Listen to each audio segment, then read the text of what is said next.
Bienvenue dans ce nouveau contenu de développement personnel de l'investisseur français. Aujourd'hui, on va aborder la question de la critique et du regard des autres. Comment y faire face pour vivre pleinement sa vie? Comme je vous l'ai promis, l'investisseur français continue à ajouter des contenus de développement personnel à ses contenus d'investissement, car liberté d'esprit et liberté financière sont des sujets intimement liés. Aujourd'hui, nous abordons un thème qui me paraît central dans la vie, le regard des autres et la critique. Est-ce que vous avez déjà remarqué que beaucoup de gens passent beaucoup de temps à vous critiquer, soi-disant pour votre bien? Je vais vous donner l'exemple que je connais le mieux, qui est le mien. À chaque fois que je fais quelque chose ou que je dis quelque chose, que ce soit dans ma famille ou publiquement, il y a quelqu'un pour me critiquer. Dans mon entourage, famille comme amis, personne ne m'a jamais soutenu dans ma démarche vers la liberté financière, que ce soit dans l'investissement de tout mon patrimoine en bourse ou dans l'entrepreneuriat.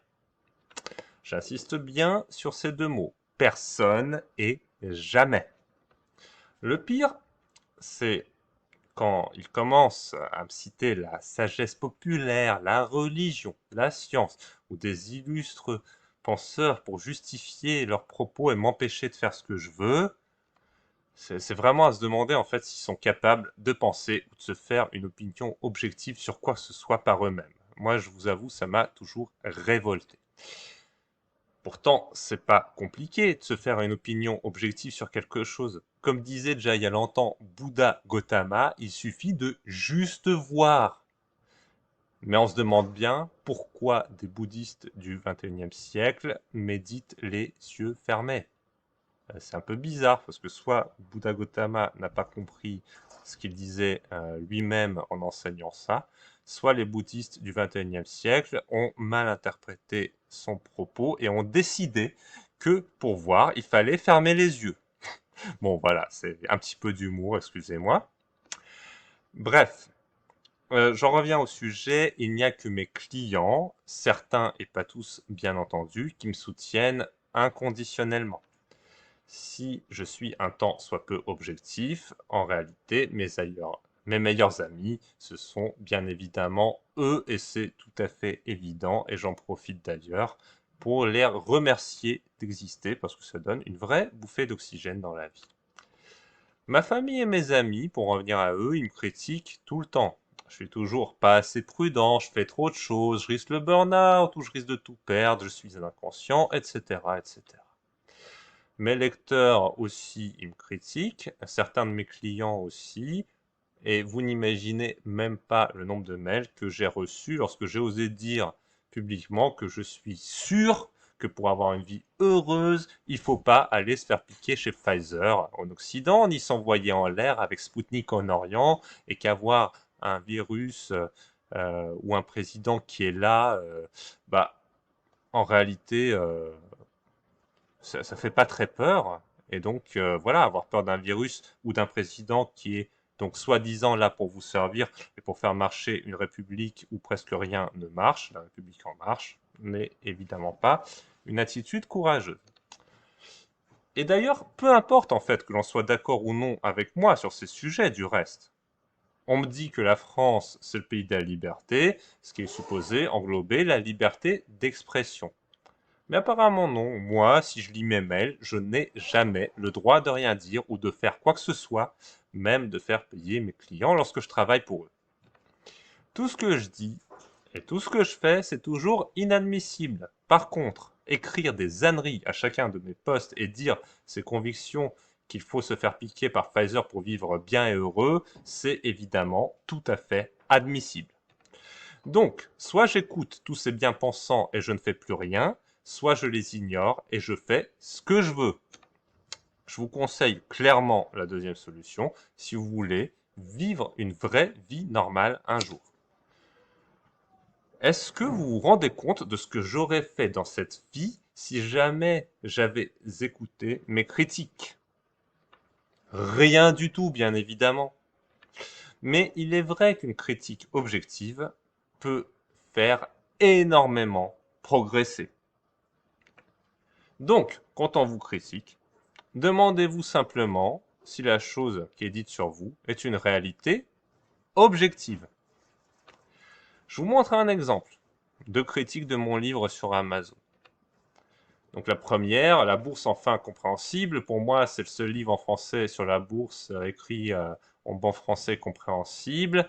J'ai lu Benjamin Graham, Serge Belinsky c'est mieux, etc. Bon. L'autre, c'est Franck, là.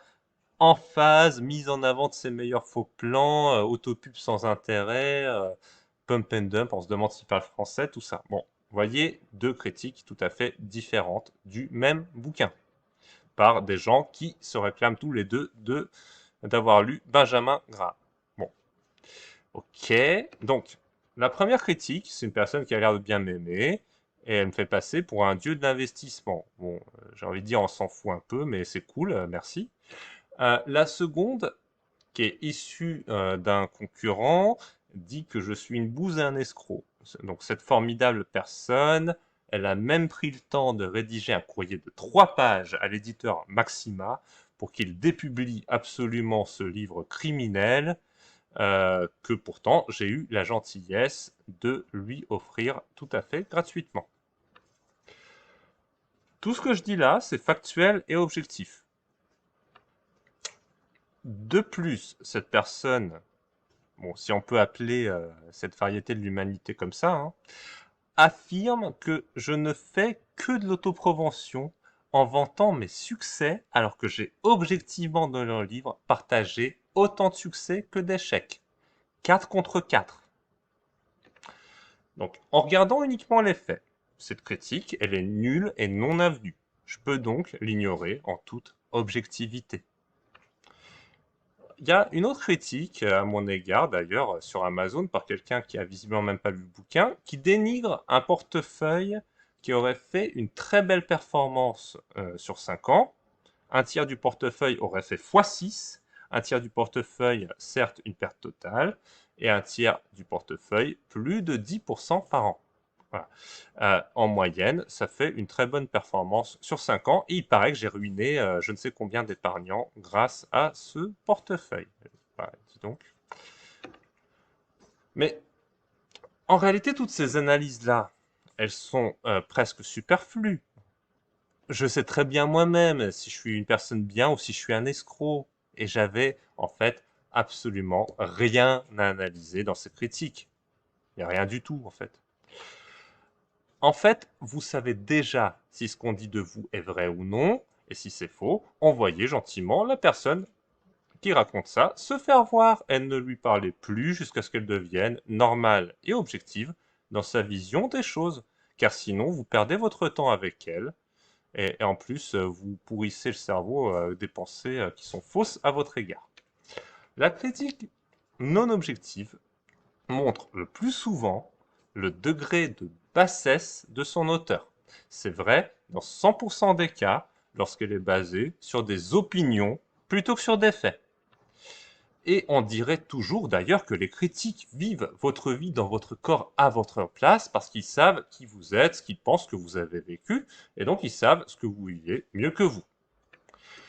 Là, aujourd'hui, j'ose le dire sans aucun scrupule. Vos critiques sont le plus souvent soit des lâches, soit des esclavagistes qui veulent que vous viviez votre vie pour satisfaire leurs attentes vis-à-vis de vous, soit simplement fous alliés, soit plusieurs de ces espèces-là en même temps. Ne me croyez surtout pas sur parole, vérifiez-le objectivement par vous-même. Posez-vous simplement ces questions pour le vérifier. Combien de parents laissent leurs enfants libres de mener la vie qu'ils veulent? Combien de personnes dans le monde vous encouragent quoi que vous fassiez? Combien de vos critiques sont réellement objectives dans ce qu'ils disent par rapport à ce que vous vivez à l'intérieur de votre corps? Vraiment, n'écoutez la critique que quand elle est 100% objective. Si quelqu'un, effectivement, me surprend à aller volontairement tuer une autre personne avec une arme, il aura tout à fait raison de me dire que je suis un sous-homme. C'est totalement évident et objectif. même envers ceux qui nous ont fait du tort. Ce type d'attitude est totalement nul. C'est tellement plus simple de ne pas fréquenter les gens qui vous ont fait du tort, les oublier, plutôt que de les tuer. Et si j'ai pas créé leur vie, qui suis-je pour l'apprendre volontairement? Donc tout ça est vraiment évident en fait. Et là, c'est une critique objective. Mais la plupart des critiques, elles sont pas objectives et vraiment totalement contraires à vos intérêts, même lorsqu'elles viennent de vos proches. Elles reflètent simplement leurs attentes vis-à-vis de vous. Par exemple, ma famille attend de moi que je subvienne à tous leurs besoins et qu'elle ait une vie stable. Et peu importe si moi, je m'ennuie comme un rat mort et que je souffre de vivre cette vie. Ça, tout le monde sont contre-fous. Je dois toujours et avant tout assumer mes devoirs et responsabilités envers eux. Allez, je vous le dis noir sur blanc, mes parents m'ont toujours inculqué que je dois subvenir à leurs besoins, ce que je fais du reste, alors que leurs parents à eux ne leur ont jamais imposé cette contrainte. J'ose même pas vous parler de ma famille actuelle objectivement. Je dirais, l'amour sur Terre, vraiment, dans certains cas, c'est beau. Bon, là, je plaisante. Hein. Je sais que ça existe de temps en temps quand même. Au bout d'un moment, voici quand même ce que j'ai compris. Lorsque quelqu'un attend quelque chose de vous, il suffit de lui répondre la chose suivante. Toi, tu fais ce que je veux, et moi aussi, tu n'as pas à me dire ce que j'ai à faire. Personne n'a le droit et ne peut vivre votre vie à votre place. De toute façon, il n'y a personne d'autre que vous à l'intérieur de votre corps. Il suffit simplement d'assumer ce constat évident et de vivre pleinement sa vie, c'est tout, c'est simple. Vous voulez vous lancer dans l'investissement dans le business ou dans un nouveau travail? Entourez-vous des meilleurs de votre discipline et lancez-vous. Cessez d'attendre, c'est facile. Si vous passez trop de temps à attendre, vous risquez de mourir avant. Enfin, vivez ce que vous voulez vivre. Vous verrez bien ce que ça donne et vous vous ajusterez au fur et à mesure. Quand ça marche, bah allez-y à fond et quand ça marche pas, faites quelque chose pour que ça marche. C'est tout. C'est simple comme bonjour, totalement évident. De quoi peut-on vraiment avoir peur? Ça finit toujours par marcher quand on est déterminé et c'est encore plus facile si vous avez une bonne équipe pour vous aider. C'est pareil pour tous les sujets de la vie, relations amoureuses, tout le reste. Vraiment, voilà, expérimentez, vous verrez bien. On se lance, on regarde ce que ça donne et on ajuste en fonction des résultats, c'est tout. Et si vous pensez que nous pouvons vous aider dans vos projets, bah on est là et on peut vous offrir toujours une consultation 100% gratuite. Cliquez dans ce cas simplement sur le lien en dessous de cette vidéo, juste au-dessus des commentaires, pour réserver votre séance 100% offerte avec moi. Dans tous les cas, à très bientôt sur l'investisseur français, et merci de votre attention en espérant que ce contenu vous ait été utile. À bientôt.